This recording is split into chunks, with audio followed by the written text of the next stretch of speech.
everybody, party people in the house.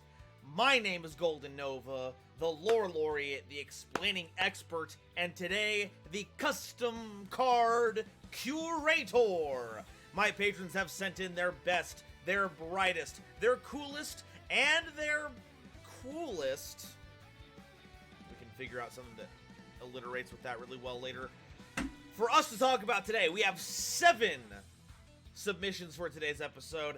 I'm looking forward to getting through them. For those of you who do not know, we do this every month for all of my patrons. If you would like to be a part of this, please feel free to check out my Patreon in the links below. But with that out of the way, how are we feeling, chat? How are we doing?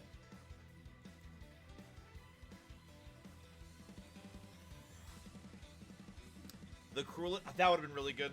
Zaldrek was on point on that one. The coolest of the cruelest. I believe I'm looking for That is correct insofar that it is a joke. Ooh, we gotta center the timer a little bit. Feeling very custom and ready to be judged. I'm here for it. I'm ready to look at your stuff and be all like, dang, that's a thing that exists. Feeling good today for opening comms. That's good. That's good. I would like to make an apology for giving Mr. Nova the hasher treatment. Oh, your dino combo was pretty cool, though. It was pretty sick. Those of you who don't know, I was on Hell Kitty Selena's stream a little while ago during the Fortress of Duel, and Shiro Yamato made a board of Link Karibo, the 2 base evils are Logia and Dolka, and UCT, and a secret last thing. There was like one other thing, right? Anyway, I couldn't get past that. I had the token too. Changing, that was it. And the fun, and like, it was almost engineered to out me, because you know what else I had in my hand that I didn't get to show off? Because I had the token? I had Terror Top. I was ready to pop off. But Shiro Yamato showed up and was all like, that's cool and all, but do you have Dino DNA? And I didn't. Nothing like a GoldenNova stream with a freshly made of Japanese chicken curl. Oh! Oh, that sounds good! I'm happy to be a nice little side dish on that one. Big changes happening in the future. I need to dig up my old custom support for Ancient Gears. Oh, I can't wait to talk about Ancient Gears this next month. Okay. That's enough music. We're done with that. We're finished. Okay. So, here's how it's going to work. Every month we bring people in. We are going to give them about 15 minutes to tell us their thoughts on the cards. And then I'm going to go through on the Nova scale. If you are new and you do not know the Nova scale, it is these 4 points down below. We are judging cards on 4 different metrics. 1 is novelty. Do these cards feel fresh and original, or are they copying off of established card mechanics or designs? It's not necessarily bad to get a low score on this one. It just means that we are using stuff that has been proven to work previously. So that's the grade on that one. Objectivity. Is this card broken? Would this warp the game around it if it was made today? And is the problem-solving card text all fixed up? It's important to make sure that you clarify how the card functions. Otherwise, there's all kinds of different interpretations about how a card is supposed to work, and you do kind of want your cards to be readable. Also, if the card is gonna be the next tier 0 threat, it's not very good in that regard. And we'll get into certain reasons why the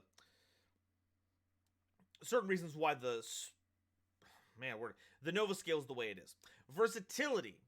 Do these cards play well in a variety of decks? Can I see this being splashed into certain decks? Can I see a lot of cards being splashed into this archetype? And lastly, awesomeness. This is kind of one for me. Do I think it's cool? Do I think it's engaging? Do I think it does something interesting and fun? High scores for that. A lot of these attributes do conflict. A card that is too versatile and sees play in everything being really good might get a lower objectivity score because it does turn into a card that everyone has to play. Each category you can get up to 5 points in, but the idea is not to get a perfect 20 out of 20. We are instead gauging where it lands on different areas. It's more of one of those cross grids or one of those like circular graphs where like it has different attribute points than trying to get a perfect score, because people make customs for a lot of different reasons. Some people want to flex some card design ideas in in the context of the game itself. Some people just want to make cool cards for themselves and want to show them off. Both of these, I think, are very, very valid. The scale here is to determine where it lands around there, and then it can match up and contrast against what your expectations were and see if maybe things need to be tweaked in some ways to make it closer in one area than you thought it deserved to be at. So that's how the scale works. I am going to begin by going to our first person. Blitzwolf has some cards. I will say, though, I am doing a bit of a change here. Normally, what I do is I let people do a bit of a preamble, and then we go into the 15 minutes where we talk about the cards. But I found that ended up taking up a lot of time. It's not really a knock on anyone, because people are very enthusiastic about their cards. But it does very much eat into the time that I'm trying to make sure is concise when we do this. So when we get started, I'm going to start the timer, and then we will fit in any information about the archetype along with the cards. All right, thumbs up. I have now info dumped all of you into oblivion. Let's get started. Is that Blitzwolf I see over there? Yes, here with some crazy, crazy ideas. Alrighty, let's take a look at this. I saw Red Eyes Jinzo at the beginning, and I'm like, I can't look at any more of this. This is going to be too cool. Yes, and I will mention, I did take some criticism from, I think, Lemon and Frankie, and no longer is it Gemini monsters. They will be like, Dragon Spirit of White. Okay, now, did they give you, like, nice criticism, or were they mean about it? Lemon was a bit mean. Acting why. Alright, well, that's not very cool. We'll have to have a talk about that. Anyway, I'm going to go ahead and get the timer started. Is there anything we want to talk about our Red Eyes cards before then, or do we want to get started on them? Nope, just the fact of, instead of them being Gemini monsters, they are now Dragon Spirit of White being treated as normal monsters in the deck, hand, or graveyard. Sick. Alright, let's start things off with Red Eyes Jinzo, the Annihilating Machine. A level 6 Dark Machine monster with 2400 attack and 1200 defense. This card is treated as a normal monster while in the hand, deck, or graveyard. You can special summon this card from your hand by attributing a spell or trap card your opponent controls, and if it was a trap card, destroy all spell and traps your opponent controls. You can only special summon a copy of this card once per turn this way. Okay, so it's an inherent summon that uses our opponent's cards. It's like Trap Eater on steroids. Yes, and also it's viable in a normal Jinzo deck. Yeah, it's also Jinzo. Oh my god, that rules. I would play this, and it's level 6. Yes. Oh, we're doing all kinds of things with Red Eyes Jinzo. You don't even know. Okay. Red Eyes Gatling Barrel Dragon. Level 8 Fusion Dark Machine monster with 2700 attack and 2900 defense. Requires a Red Eyes Dragon monster and a level 6 Dark Machine monster. That sounds a little interesting. Okay, alright. If this card is special summoned, flip 3 coins. For each coin toss that is heads, inflict 700 damage to your opponent. If all the results are heads, you also have both players' life points. Once per turn, you can toss 2 coins. For each coin toss whose result is heads, banish a card your opponent controls face down. And once per turn, shuffle 2 cards from your hand into the deck, and you choose the outcome of coin tosses for the rest of the turn. Yes, so Bandit Keith. By shuffling 2 cards, you're basically cheating all your coin tosses. That's awesome, and this is now going to be the favorite card of Luke Von Karma subscribers. Ain't no one messing with this and Cup of Ace at the same time. Also Arcana Force, you're right. Wow, okay. Arcana Force, Dark Machine deck, because Desperado. So, okay. Now, that last effect there that lets you determine the coin toss, that's an ignition effect, right? It's not a quick effect? Or I guess they Yes. could be both, but it's not a quick effect. Okay, so you do have to throw these legit. Like the on summon ones have to be legit. Yeah. Okay. So there's that one. But then you can do the last effect first, shuffle the 2 cards away, and then you can just banish 2 cards face down because you're just gonna say 2 heads on that one. Yes. Holy heck, that's And any other coin tosses for the rest of the turn. yeah. Any other coin tosses? So like Gambler of the Desert, other Twin coin Barrel related Dragon. cards, Twin Barrel, regular Barrel Dragon, all kinds of Barrel Dragons. Mark's Plays Games, thank you so much for the 5 bits. Trihorn Dragon's going to enjoy those delicious little num-nums. Alrighty. Next up is Red Eye's Harpy Huntress. Level 4 Dark Winged Beast, 1600 attack, 1300 defense. This card is treated as a normal monster while in the hand, deck, or graveyard. It's also treated as a wind monster while on the field. If you control a level 7 Red Eyes monster or a Harpy monster, you can special summon this card from your hand. Once per turn, destroy a spell or trap card your opponent controls. And you can change this card and a Red Eyes or Harpy monster's level to 7 until the end phase. You can only special summon Dark and Wind monsters from your extra deck during the turn you use this effect. And you can only special summon and use each effect of this card once per turn. Okay. So we summon this out when we have an associated monster. Pop a back row, and then we level modulate. At which point, we start making rank 7s. You could. True. You That's could one also option. you could also make that Xyz Harpy. Oh yeah. And it is counted as wind, so it works for Harpies. Yeah, that's a solid card. And it's also back row removal. All right. Which any Harpy is. Oh yeah, it's just part of the flavor. Yep. Red Eyes Harpy Dragon the Unleashed. Level 7 Dark Dragon Fusion monster with 2400 attack and 2000 defense, requiring a level 7 Red Eyes monster and a Winged Beast Harpy monster as material. If a spell or trap card is activated as a quick effect, you can return 1 monster you control to the hand, negate the activation, and if you do, destroy a spell or trap your opponent controls. You can only use this effect up to twice per turn. Okay. I imagine this look being like Harpy Lady is trying to chain up Red Eyes Black Dragon, but it's not working. It just tears off the chains. I'm done with being a pet! I'm done! I am not the pet here. I'm a mighty dragon and I want my horde now! I now rule the Harpies. That's my job now. Wait, isn't Cup of Ace an Arcana Force card? It's associated with them. Yeah, because of Sartorius. Mm-hmm. Oh yeah, someone mentioned Time Wizard. Oh, that's... It works with Time Wizard and the Fusion Monster. Yeah. I now choose coin flips. Time Wizard. Time Roulette. Kill him! Alright, Red Eyes Battleguard Berserker, level 5 Dark Beast Warrior, 1800 attack, 1500 defense. This card is treated as a normal monster while in the hand, deck, or graveyard. You can special summon this card by discarding a Red Eyes monster from your hand. This monster gains 500 attack for each Red Eyes monster on the field and in the graveyard. Okay. Tristan.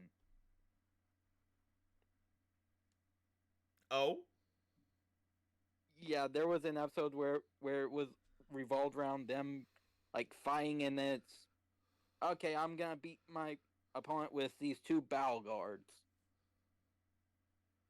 And now we get to see all of that play out in stunning red-eyed fashion. Yep. Alright. Red Eyes Battleguard Chief the Land Destroyer is a level 8 Dark Beast Warrior fusion monster with 3000 attack and 1100 defense, requiring a Red Eyes monster and Red Eyes Battleguard Berserker. This monster gains 800 attack for each Red Eyes monster in the graveyard. Once per turn, you contribute any number of Red Eyes monsters you control. This card gains 1 additional attack during the battle phase for each tributed monster. So we make this. Gets enormous, because it's going to have at least 2 Red Eyes in graveyard, so this is going to be 46 at least. And then if you can somehow get 1 more out of the field, that's basically lethal. Yeah. That'll get 800 more attack because you're tributing another Red Eyes monster. Oh, wow. Yeah, that's another thing that gets out of hand really quickly. All right. Red Eye's Revival Slime. Level 4 Dark Aqua monster with 1500 attack and 2000 defense. This card is treated as a normal monster while in the hand, deck, or graveyard. You can discard this card from your hand to add a Red Eyes monster from your deck to your hand, except a copy of this card. During the standby phase, you can pay 500 life points to special summon this monster from your graveyard. You get a little boy Merrick. back. Matic. It is me. And now I have taken your precious Red Eyes, Joey. I mean, it kind of sucks, but it makes you sad, and that's the important part. Joke's on you, Merrick. I've stolen your slimes. Yeah, I mean, cool. I have like 1 billion of those. I have a breeding device for these things. Well, it's gonna change into this. Red Eyes Morphing Slime of Power. A level 8 Dark Aqua fusion monster with 3000 attack and 2500 defense, requiring a Red Eyes normal monster and a Dark Aqua monster as material. If this card is special summoned, equip a monster your opponent controls to this card as an equipped spell, and once per turn you can send a monster treated as an equipped spell that is treated to this monster to the graveyard to destroy all monsters in this monster's column. You can only use this effect once per turn. So I imagine this look. Blue Eyes White Dragon.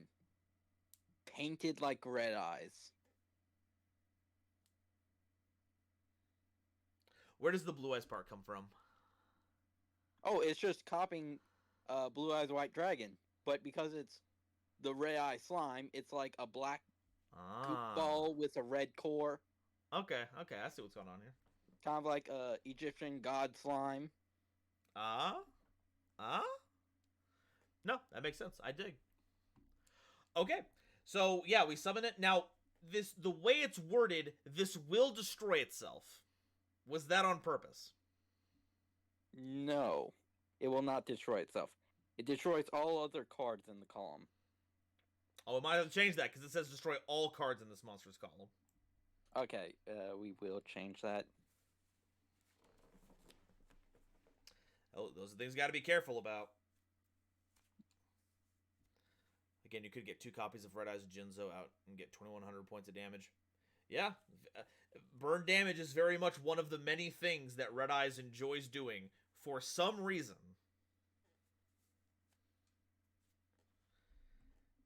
Folks, if you're running Red Eyes and your deck doesn't have Inferno Fire Blast, then are you really a Joey stan? No, they are not. They're not. It's a fire dragon. It's supposed to burn. It shoots the laser cannon. They have like 5 cards meant to burn your opponent. You're not playing any of them? Come on. You're not using a ball of fire to burn your opponent. Heck, if you're not playing at least one stomping dragon, you are not a dragon user. Okay, well, that might be a little, that might be going a little too far. I mean, Inferno Fire Blast is a signature technique. Stomping Destruction is like, what, Tyrant Dragon? Maybe, but spell and trap removal plus burn. No, never mind. You're right. There is some burn in there. Never mind. I'll have to reevaluate my thoughts on that. Anyway, that about does it for all of these. I'm seeing some pretty funky usages for some of these. Is there anything that we wanted to discuss really quickly before we move on to the Nova scale?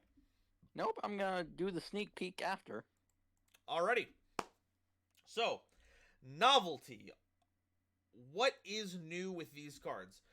We are seeing combinations of many of Joey's rivals, probably the wrong word for it, but they're big opponents over the course of the DM Friends era. and enemies. The frenemies batch. And then that girl he might have done. So, Jinzo's anti-trap card / anti-back row. Gatling Barrel Dragon is probably the wildest card out of all of these because it does take one of the big randomizers in the game and puts it directly under your control. And we have seen cards that manipulate that. That's not unheard of, but there's very few of them. Harpy Huntress does level modulation and back row destruction. That's a very Harpy effect. Plus level 7 going to Red Eyes Male Flare Dragon. Unleashed, negation and back row removal, very Harpy coded. Battle Guards are a much underserved archetype of cards that we need more of, so I'm glad that we have some of this.